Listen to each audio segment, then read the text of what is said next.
Mia asks, we can't max out our Roth IRA this year, but have $70,000 in a brokerage. Should we pull funds from our brokerage so we can max out our Roth? So, y'all love Roth, but what's the right way to think about this?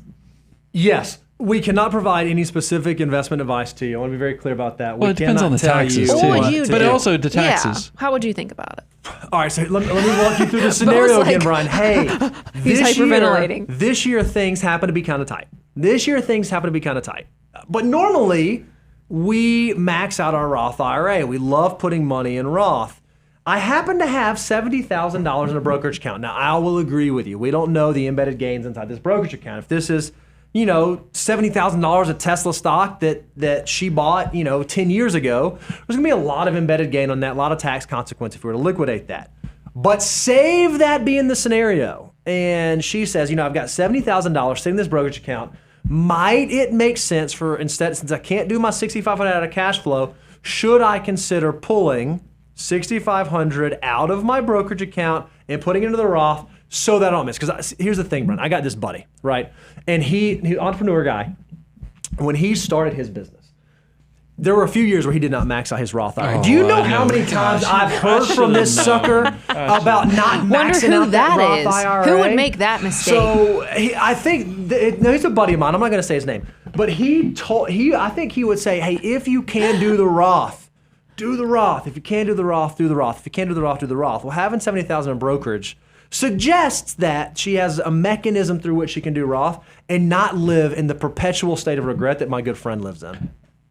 Mia, by the way, if you ever know, Bo is picking on me because I've confessed that I missed out on some Roth contributions in the years that I was starting the company. You were like starting a business, though. I just want to say, I think regret is strong. I wanted to pay, but because I know we get 60-70% of our audience is a lot of new people, so they don't know all the backstory. So I want them to be part of this too, so they see how cruel Bo treats me sometimes. but yeah, the thing I think, Mia, I don't disagree with what Bo's saying. In a perfect world, if you're sitting on like maybe your cash reserves is also in the in that brokerage account because you know that the money market mutual funds are paying higher than even the high yield savings accounts are right now. You can get over 5%. There's an embedded clue right there. Then yeah, let's go ahead and make sure that we pay respect to our emergency reserves. But just like step 4, the financial order of operations would have you pay attention to. But let's get some of that money in that Roth. I want to caution you though, because Bo gave, it's one thing to have like long-term Tesla.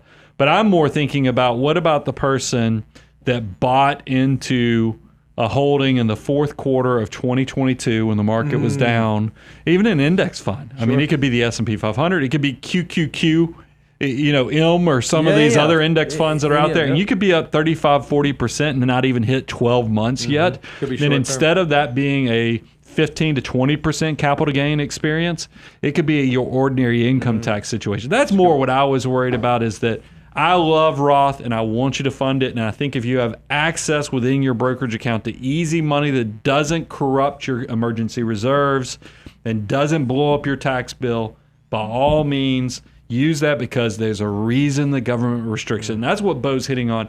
I have tremendous regrets. I couldn't have done anything about it. I was just out of money. It's like my house that I live in.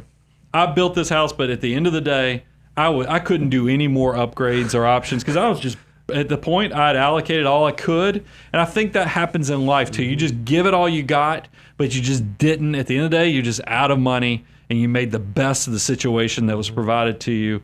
And that's what I want Mia to do. But I ran out. When I was starting the company, it was just lean. And I was doing minimalism before. I don't even think that existed back then. But I was a practicing minimalist just off of the necessity of creating success. But Mia, it sounds like you've got opportunities and options. Just go finish the drill of looking at all the different components to make sure you get the best answer. Love it.